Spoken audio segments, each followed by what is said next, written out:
Welcome to 95 news. ప్రతిక్షణం ప్రజాక్షేమం కోసం బులెటిన్ల ముందుగా హెడ్లైన్స్ చూద్దాం. పరిగిలో కొప్పుల హరీశ్వర్ రెడ్డి చిత్రపటానికి నివాళులు అర్పించిన మంత్రి ఇంద్రకరణ్ రెడ్డి. ఒక మంచి నాయకుడిని కోల్పోవడం పరిగి ప్రజానికానికి తీరని లోటని వ్యాఖ్య. చంద్రబాబు అరెస్టును ఖండించిన మాజీ మంత్రి మోత్కుపల్లి నరసింహులు. చంద్రబాబు మరణిస్తే దానికి బాధ్యత ఎవరు వహిస్తారని ప్రశ్న. సంగారెడ్డి జిల్లాలో ప్రధానోపాధ్యాయుడి బదిలీతో విద్యార్థుల కన్నీరు. ప్రధానోపాధ్యాయుడు భాస్కర్ భావోద్వేగం. నంద్యాలలో భూమా అఖిలప్రియ విఖ్యాత్ రెడ్డి అమరణ నిరాహార దీక్షను భగ్నం చేసిన పోలీసులు. ఇంటి నుంచి అమరణ నిరాహార దీక్షను కొనసాగిస్తామని స్పష్టం. ఇక డీటెయిల్స్ చూస్తే వికారాబాద్ జిల్లా పరిగిలో మాజీ డిప్యూటీ స్పీకర్ కొప్పుల హరీశ్వర్ రెడ్డి చిత్రపటానికి పుష్పాలు వేసి నివాళులర్పించి కుటుంబ సభ్యులను పరామర్శించిన రాష్ట్ర దేవాదాయ శాఖ మంత్రి ఇంద్రకరణ్ రెడ్డి. హరీశ్వర్ రెడ్డి పరిగి ప్రజలకు ఎనలేని సేవలు చేశారని ఆయన అన్నారు. సుదీర్ఘ రాజకీయాల్లో తనకంటూ ఒక చెరగని ముద్రను ఏర్పాటు చేసుకున్నాడని, డిప్యూటీ స్పీకర్గా పొలిట్ బ్యూరో సభ్యుడిగా ఎనలేని సేవలు అందించడానికి ఆయన సేవలను కొనియాడారు. ఆయనతో కలిసి పనిచేసిన రోజులను గుర్తు చేశారు. ఒక మంచి నాయకుడిని కోల్పోవడం పరిగి ప్రజానికానికి తీరని లోటని అన్నారు.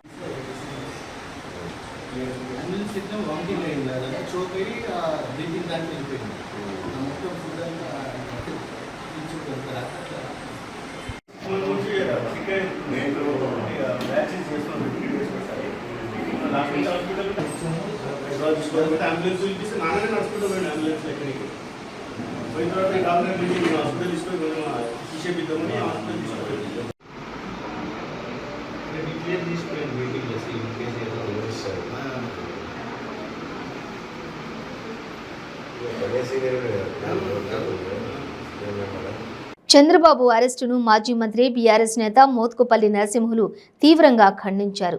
జగన్ గెలిచిన తర్వాత మైకంలోకి వెళ్లిపోయాడన్నారు. రాష్ట్రానికి రాజధాని కూడా లేకుండా చేశాడన్నారు. చంద్రబాబును అరెస్ట్ చేసి జగన్ రాక్షసానందం పొందుతున్నాడన్నారు. చంద్రబాబు మరణిస్తే దానికి బాధ్యత ఎవరు వహిస్తారన్నారు. 2-3 రోజుల్లో రాజమండ్రి వెళ్లి చంద్రబాబును కలుస్తానని, వారి కుటుంబ సభ్యులను పరామర్శిస్తానని అన్నారు. ఎన్టీఆర్ ఘాట్ కు చేరుకుని ఎన్టీఆర్ సమాధికి నివాళులర్పించారు మోత్కుపల్లి నరసింహులు. ఆలోచన నీకుందో ఈ సెంటు భూమి సంగతి ఏది? నువ్వు ఎవరిని అవమానపరుస్తున్నావంటే దళితుల జీవితాలతో, పేద ప్రజల జీవితాలతో నువ్వు ఆడుకుంటున్నావని ఈ సందర్భంగా తెలియజేస్తా ఉన్నా. దళితులు అంటే ఎంత చులకన భావం ఉందో ఈ యొక్క ఇచ్చినటువంటి ఇళ్ల స్థలాన్ని పెట్టి కూడా నీకు అర్థమవుతుందని ఈ సందర్భంగా నేను తెలియజేస్తా ఉన్నా. రాజమండ్రికి వెళ్ళి ముఖ్యంగా మరి భువనేశ్వరి గారిని, అమ్మగారిని కలవడం, అవకాశం ఉంటే చంద్రబాబు నాయుడు గారిని కూడా కలిసి వాళ్ళ కుటుంబాన్ని కూడా కలవాలనుకుంటున్నా. కలుస్తా. ఇందులో వేరే ఉద్దేశం లేదు. నా వ్యక్తిగతంగా ఒక సీనియర్ నాయకుడిగా అన్యాయం జరుగుతున్నా చూస్తూ ఉండలేను. నేను అధికారం ఉంటేనేమో లోపల ఫైట్ చేస్తా. ఇక నాకు అవకాశమే లేదు కాబట్టి బయటకు వచ్చి పనిచేస్తున్నా. అంతకంటే వేరే ఏం లేదు. నమస్కారం. ముఖ్యమైనటువంటి ఆలోచన నీకుందో ఈ సెంటు భూమి సంగతి ఏది? నువ్వు ఎవరిని అవమానపరుస్తున్నావంటే దళితుల జీవితాలతో, పేద ప్రజల జీవితాలతో నువ్వు ఆడుకుంటున్నావని ఈ సందర్భంగా నేను తెలియజేస్తా ఉన్నా. దళితులు అంటే ఎంత చులకన భావం ఉందో ఈ యొక్క ఇచ్చినటువంటి ఇళ్ల స్థలాన్ని పెట్టి కూడా నీకు అర్థమవుతుందని ఈ సందర్భంగా నేను తెలియజేస్తా ఉన్నా. సంగారెడ్డి జిల్లాలోని ప్రధానోపాధ్యాయుడి బదిలీతో విద్యార్థులు కన్నీరు పెట్టుకున్నారు. కంది మండలం ఎద్దు మైలారం ప్రభుత్వ పాఠశాల హెడ్ మాస్టర్ భాస్కర్ మరో చోటికి ట్రాన్స్ఫర్ అయ్యారు. హెచ్ఎం భాస్కర్ స్కూల్ విడిచి వెళ్తుండగా వెళ్ళొద్దు సార్ అంటూ విద్యార్థులు కన్నీటి పర్యంతమయ్యారు. మీరు వెళ్ళొద్దు sir, please sir, please sir అంటూ వేడుకుంటున్నారు విద్యార్థులు. విద్యార్థులను చూసి కన్నీళ్లు ఆపుకోలేకపోయిన ప్రధానోపాధ్యాయుడు భాస్కర్ అప్పుడప్పుడు మిమ్మల్ని చూడడానికి వస్తాను, ఏడవద్దు అంటూ విద్యార్థులను ఓదార్చారు.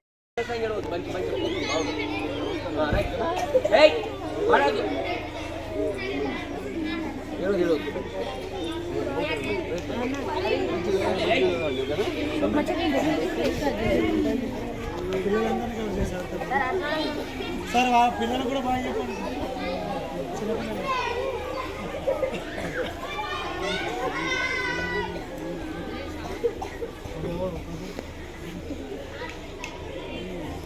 మీరంతా దూరం దూరం జరగండి. అరే ఇంకా బాయ్ అటువంటి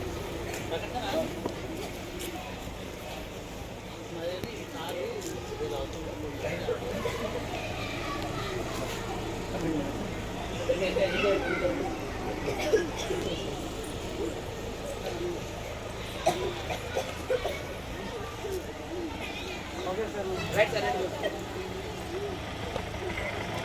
మళ్ళీ బాయ్ బాయ్ బాయ్ మళ్ళీ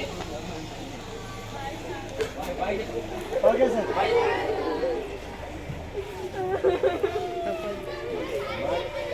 ఏ రోజని చెప్తుంది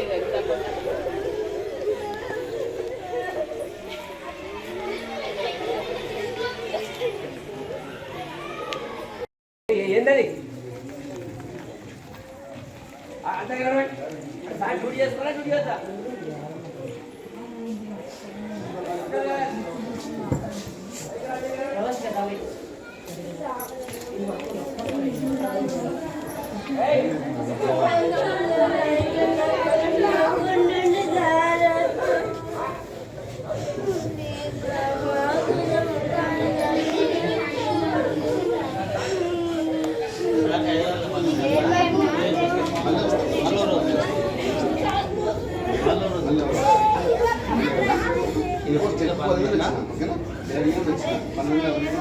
సంతోషంగా ఉన్నాడు, హ్యాపీగా ఉండండి. నవ్వండి, ఫస్ట్ నవ్వండి.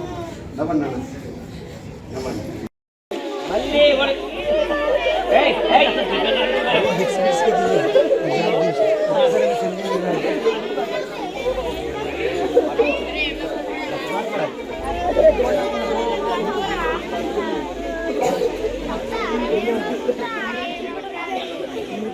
బంద్ చేస్తారా సారు ఆఫీస్కి వెళ్ళేదో చెప్తున్నా, అర్జెంట్గా ఆఫీస్కి వెళ్ళాలి, సారు డిస్టర్బ్ చేయొద్దు నేను చెప్పేది అది. సార్ ఎక్కడికి పోయినా దగ్గరనే ఈ పక్కకే స్కూల్, మళ్ళీ ఎప్పుడు రమ్మని అప్పుడు వస్తాడు సార్, మళ్ళీ ఎప్పుడు రమ్మంటే అప్పుడు వస్తాడు, అయిపోయింది మాట్లాడదు ఎవరే వద్దిగా బంద్ అన్న బంద్ చేసి భూమా అఖిలప్రియ విఖ్యాత్ రెడ్డి చేపడుతున్న ఆమరణ నిరాహార దీక్షను భగ్నం చేసిన పోలీసులు నంద్యాల ఆర్కే ఫంక్షన్ హాల్ వద్ద అరెస్ట్ చేశారు. పోలీసులు బలవంతంగా తమ్ముడిని తీసుకుని వచ్చి ఇంటి దగ్గర వదిలేశారే కానీ నేను ఆమరణ నిరాహార దీక్షను ఆపే ప్రసక్తే లేదని మాజీ మంత్రి భూమా అఖిలప్రియ అన్నారు. ఇంటి నుంచి ఆమరణ నిరాహార దీక్షను కొనసాగిస్తామని మాజీ మంత్రి అఖిలప్రియ స్పష్టం చేశారు.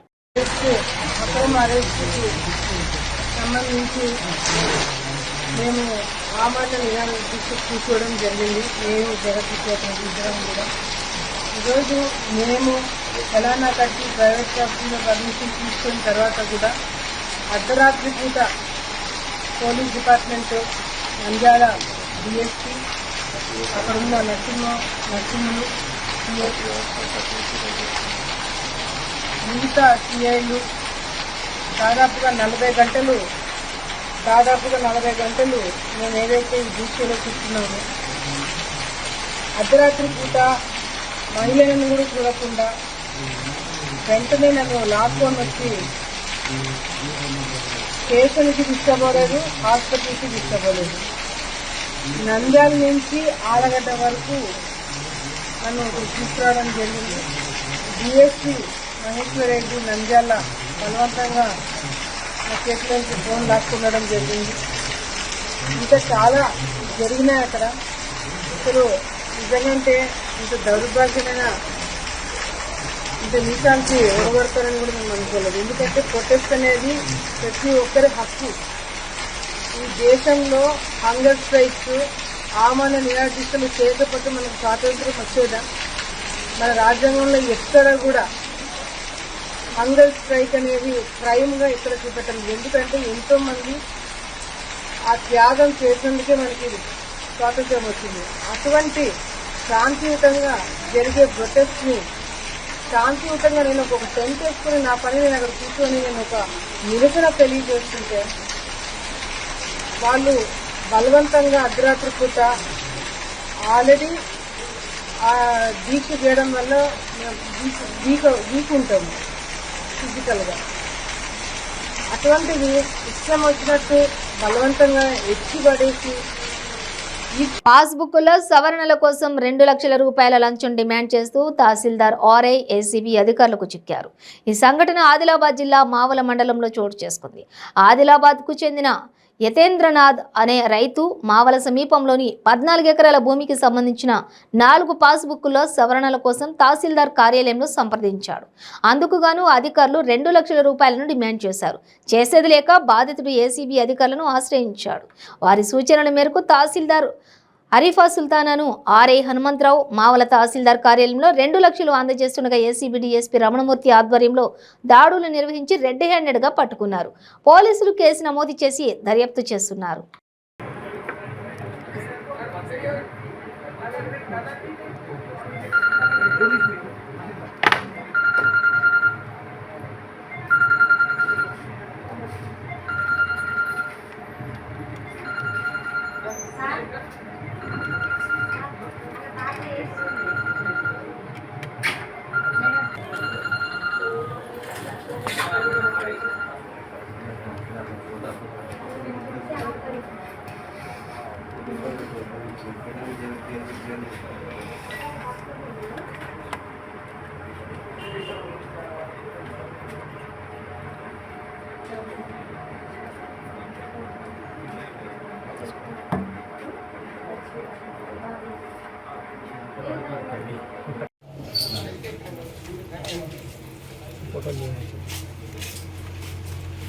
తర్వాత ఒక హాఫ్ అన్ అవర్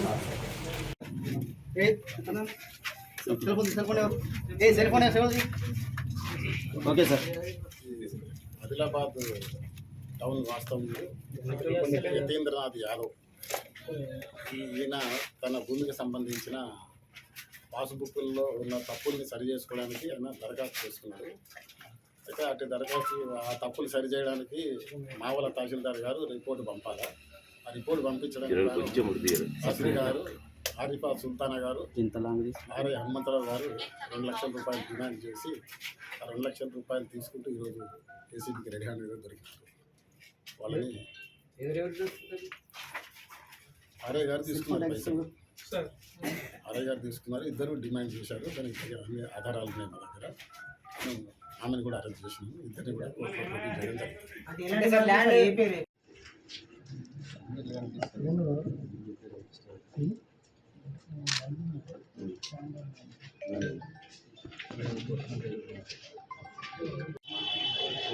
ప్రొడ్యూస్ చేయడం జరిగింది.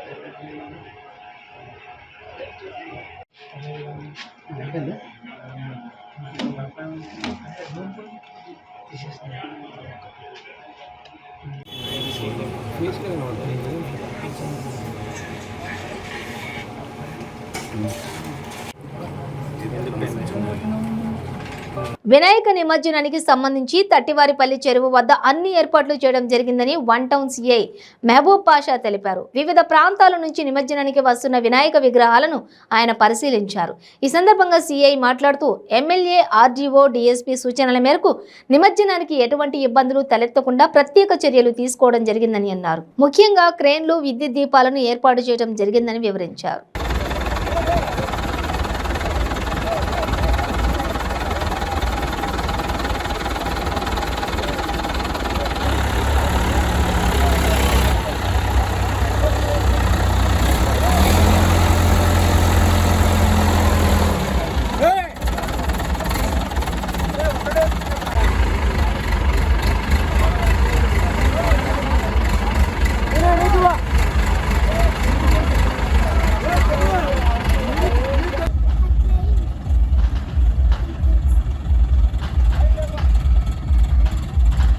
ఈరోజు మన మదనపల్లిలో తట్టివారిపల్లి చెరువులో గణేష్ నిమజ్జనం 5వ రోజు జరుగుతోంది. ఈ పోలీస్ వారు మరియు ఆర్డీఓ గారి చొరవతో, నెక్స్ట్ వచ్చేసి మన ఎమ్మెల్యే గారి చొరవతో, మున్సిపల్ కమిషనర్ గారి చొరవతో ఇక్కడ లైటింగ్ అరేంజ్మెంట్ చేశాము. పోలీస్ వారు రాత్రి వరకు వదిలే ఈరోజు మదనపల్లి టౌన్లో 5వ రోజు నిమజ్జనం కోసము అరేంజ్ చేశాము. మన మదనపల్లి ఎమ్మెల్యే గారు నవాజ్ బాషా సారు మరియు ఆర్డీఓ గారు మరియు కమిషనర్ మేడం కమిషనర్ నెక్స్ట్ వచ్చేసి డిఎస్పీ గారి చొరవతో పోలీస్ వారు అంతా ఇక్కడ ఎటువంటి అవాంఛనీయ సంఘటన జరగకుండా చర్యలు తీసుకున్నాము. మేము ఈ మదనపల్లి ప్రజలకందరికీ విజ్ఞప్తి చేసేది ఏంటంటే రేపు 7వ తేదీ 7వ రోజు నిమజ్జనం కూడా తట్టివారిపల్లిలో చేయాలని కోరుకుంటున్నాము. ఎందుకంటే ఇక్కడ క్రెయిన్స్ మళ్ళీ లైట్ అరేంజ్మెంట్స్ ఉంది, వాటర్ కూడా ఉంది. సో అందరూ అర్లీగా వచ్చేసి అర్లీగా కంప్లీట్ చేసుకోవాలని మేము కోరుకుంటున్నాము. దయచేసి అందరూ మన్నించి ఎలాగైనా అర్లీగా వచ్చేసి కంప్లీట్ చేసుకుంటే అందరికీ మంచిది. థ్యాంక్ యూ అండి. టీడీపీ హయాంలో అక్రమాలకు తలుపులు తెరిచి మొత్తం దోచేసిన ఘనత పచ్చనాయకులదని ఘాటు వ్యాఖ్యలు చేశారు ఎమ్మెల్యే విప్ కాపు రామచంద్రారెడ్డి. ఉత్తుత్తి సిమెంట్స్తో డూప్లికేట్ అగ్రిమెంట్ చేసుకుని కోట్లు కొల్లగొట్టినది నిజం కాదా అని ప్రశ్నించారు. 375 కోట్లు ఏం వ్యాపారం చేయని ఉత్తుత్తి కంపెనీలకు ప్రజా డబ్బులను లూటీ చేశారని అన్నారు.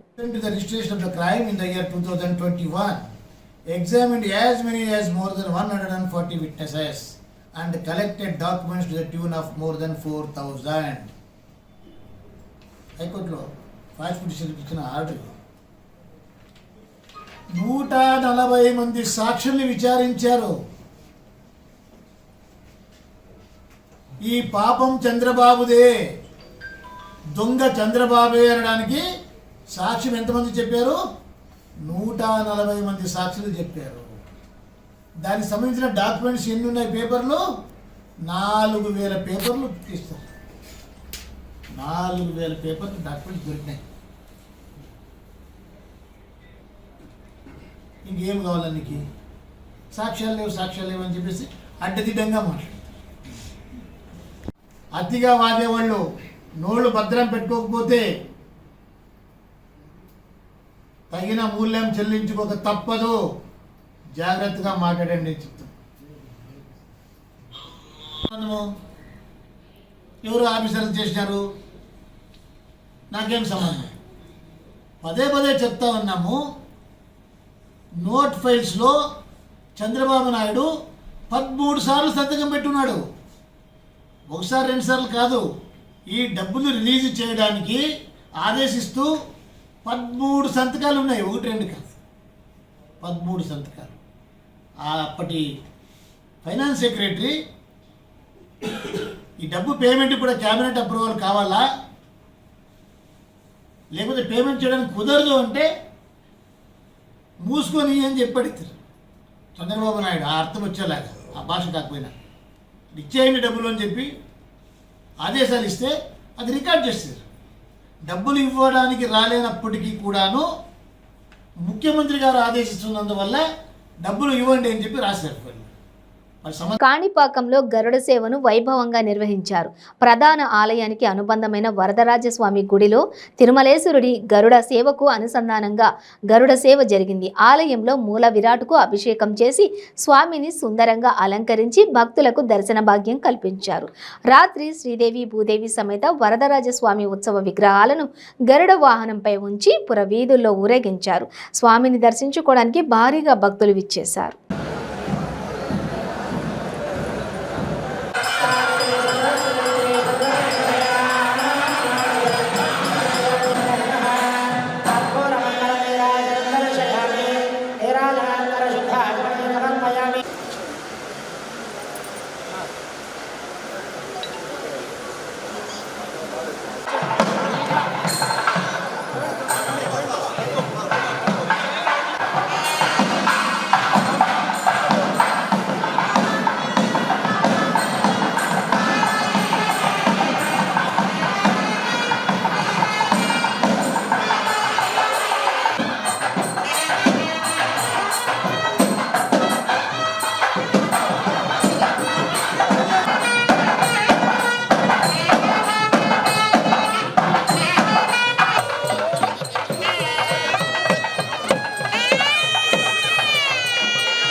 పోసాని కృష్ణమురళిపై బీజేపీ ఆగ్రహం వ్యక్తం చేసింది. పేటీఎం బ్యాచ్ తరహాలోనే నేతలను తయారు చేస్తున్నారంటూ బీజేపీ నేత భానుప్రకాష్ ఆగ్రహం వ్యక్తం చేశారు. బీజేపీపై చేసిన వ్యాఖ్యలపై స్పందించిన ఆయన తక్షణమే బహిరంగ క్షమాపణ చెప్పాలని డిమాండ్ చేశారు. ఒక పేటీఎం బ్యాచ్ని ఒక కొడాలి నానిని ఎలా తయారు చేశారో కొంతమందిని కొడాలి నానిని వైసీపీ అధికార పార్టీలో ఇలా తయారు చేసుకుంటూ జగన్మోహన్ రెడ్డి గారు ఈ పిచ్చి కుక్కల్ని పక్కన పెట్టుకొని ఎవరైనా మాట్లాడితే వారి మీద బొరిగేది చేస్తున్నారు. వెంటనే నువ్వు కానీ నీ కుక్కలు కానీ అదుపు చేయకపోతే రాబో రోజుల్లో పిచ్చి కుక్కలకి ప్రజల్లోకి వస్తే ఏ విధంగా ప్రజలు దాన్ని కొడతారో ఆ విధంగా నీ పెంపుడు కుక్కల్ని ఈ పిచ్చి కుక్కల్ని ఖచ్చితంగా ప్రజలు రాళ్లతో కొట్టి రోజులు దగ్గరలోనే ఉందని చెప్పి భారతీయ జనతా పార్టీ రాష్ట్ర ముఖ్యమంత్రి గారిని కూడా గట్టిగా హెచ్చరిస్తుంది. ఏం మాట అయ్యాది, ఏం భాష అయ్యాది? ఒకటన్నా ఇంకిత జ్ఞానం ఉందా? ఒక మహిళను కూడా చూడకుండా మాట్లాడతావా? ఏదో మాట్లాడినాడు వారి బాస్ గురించి. ఆయన విన్నాయంట ఆయన అంత అంటే నాయకుడే ప్రపంచంలో లేడని. ఏందయ్యా? అవును, మీ అంత నాయకుడు వేల కోట్ల రూపాయలు దోచుకున్న నాయకుడు ప్రపంచంలో లేడు. ప్రతిపక్షాలు కానీ పత్రికలు కానీ ప్రజలు కానీ ఏదైనా చెప్తే వినే సంస్కారం లేదు మీ నాయకుడికి. అది నీ నాయకుల్లో ఉన్నటువంటి లక్షణాలు. అది చెప్పకుండా నువ్వు కాడ పేటీఎం ఉంది కదా, డబ్బిస్తున్నారు కదా అని చెప్పి నీ ఇష్టానుసారం మీడియా ముందు వచ్చి మైకులు కానీ పడ్డాయి కదా అని చెప్పి మాట్లాడుతూ ఎగురుతూ పోతా ఉంటే రాబో రోజుల్లో పరిణామాలు చాలా తీవ్రంగా ఉంటాయి. పోసాని నువ్వు ఉండాల్సింది పిచ్చి హాస్పిటల్లో. నువ్వు ప్రజల మధ్య ఉన్నావు. ప్రజల మధ్య పిచ్చోడు ఉంటే, ప్రజల మధ్య పిచ్చుకోకుంటే ప్రజలు ఏం చేస్తారు? తన్ని తరంతారు. రాబో రోజు నీకు జరిగే సాక్షి అదే, నీకు పడే శిక్ష అదే. గతంలో నువ్వు ఎక్కడి నుంచి వచ్చావు, ఏ పార్టీలో పుట్టావు, ఏ పార్టీ నుంచి ఎదిగావు, ఏ పార్టీ మారావు, ఏ పార్టీలో ఉన్నావు? ఇన్ని పార్టీలు మారి నువ్వు మమ్మల్ని విమర్శించేది. నీ ధోరణి కానీ మార్చుకోకపోతే చాలా తీవ్ర పరిణామాలు ఉంటాయి. పోసాని మురళి, పిచ్చి మురళి. జగన్మోహన్ రెడ్డి గారు కూడా బడ్జెట్లో మేము ఒకటే అడుగుతున్నాం. ఈరోజు డిజిటల్ ట్రాన్సాక్షన్, కొబ్బరి బోండా కొనుక్కుంటే, బజ్జీ కొనుక్కుంటే, చిల్లర కొట్టుకుపోతే కూడా డిజిటల్ ట్రాన్సాక్షన్ జరుగుతుంది ఈరోజు భారతదేశం మొత్తం మీద. ఆంధ్రప్రదేశ్లో ఇన్ని వేల కోట్ల రూపాయలు, దాదాపు 60,000 కోట్ల రూపాయలు మద్యం ట్రాన్సాక్షన్స్ జరుగుతూ ఉంటే దాంట్లో ఎందుకు డిజిటల్ ట్రాన్సాక్షన్ జరగట్లేదు? ఎందుకు డబ్బుతో మాత్రం ట్రాన్సాక్షన్ జరుగుతున్నాయంటే డబ్బు ఒకటి తీసుకుంటున్నారు, చేరేది ప్రభుత్వానికి జరగట్లేదు. చాలా వరకు అధికార పార్టీ నాయకులు జోబులికి పోతోందని చెప్పి సాక్షాత్ మా రాష్ట్ర అధ్యక్షురాలుగా చెప్పడం జరిగింది. 100,000 కోట్ల రూపాయలు అవినీతి జరుగుతోంది. నేను ఛాలెంజ్ చేస్తానను, ఈ రాష్ట్రంలో ఉన్నటువంటి ముఖ్యమంత్రి తనకు జాని చిత్తశుద్ధి ఉండి మద్యంలో ఎటువంటి కుంభకోణం జరగట్లేదని చెప్పి నువ్వు నిరూపించుకోగలవా? నీకు ధైర్యం ఉంటే ఒక సిబిఐ ఎంక్వైరీ దాని మీద వేయచ్చు, ధైర్యం ఉంటే. లేకపోతే ఒక సిట్టింగ్ జడ్జితో ఎంక్వైరీ చేయొచ్చు, ఒక సిట్టింగ్ జడ్జితో ఎంక్వైరీ చేయొచ్చు. ఎంక్వైరీ కమిషన్ వస్తే ఈ వాటాలు కోటాలు ఎక్కడెక్కడికి పోతుందో డబ్బులో పూర్తిగా ప్రజల ముందుకు వస్తుంది. కాబట్టి ఈ మధ్య కుంభకోణం మీద పూర్తి వివరాలతో భారతీయ జనతా పార్టీ తొందరలోనే మేము ప్రజల్లోకి రాబోతున్నాం. దానికి లెక్క చెప్పాల్సిన బాధ్యత రాష్ట్ర ప్రభుత్వం మీద ఉంది. ఈరోజు రాష్ట్ర ప్రభుత్వం ఎలా తయారైపోయిందంటే ప్రతిపక్షాలు ప్రశ్నిస్తే సమాధానం చెప్పరు, పత్రికలు ప్రభుత్వ వైఫల్యాన్ని రాస్తే సమాధానం చెప్పరు, ప్రజలు తమ పడుతున్న బాధల్ని సోషల్ మీడియాలో పెడితే స్పందన ఉండదు. ఇంక ఎవరికి చెప్పుకోవాలయ్యా? రావాలి జగన్, కావాలి జగన్ అని చెప్పి ఓటేసిన ప్రజలు ఈరోజు మాకు వద్దు ఈ జగన్మోహన్ రెడ్డి గారి పరిపాలన అని చెప్పి ఈరోజు ఒక నిర్ణయానికి రావడం జరిగింది. కాబట్టి ఇలాంటి పిచ్చి పోసాలని వెంటనే నువ్వు కానీ పార్టీ నుంచి తరమకపోతే రాబో రోజుల్లో నీ పార్టీని ఆంధ్రప్రదేశ్ ప్రజలు ఆంధ్రప్రదేశ్ నుంచి తరిమి కొట్టే గంటలు దగ్గరలోనే ఉన్నాయని చెప్పి రాష్ట్ర ప్రభుత్వాన్ని భారతీయ జనతా పార్టీ తీవ్రంగా హెచ్చరిస్తూ వెంటనే పోసాని భారతీయ జనతా పార్టీ రాష్ట్ర అధ్యక్షుల గారికి బహిరంగ క్షమాపణ చెప్పాలని చెప్పి మేము గట్టిగా డిమాండ్ చేస్తున్నాం. బులెటిన్ ముగించే ముందు హెడ్లైన్స్ మరోసారి.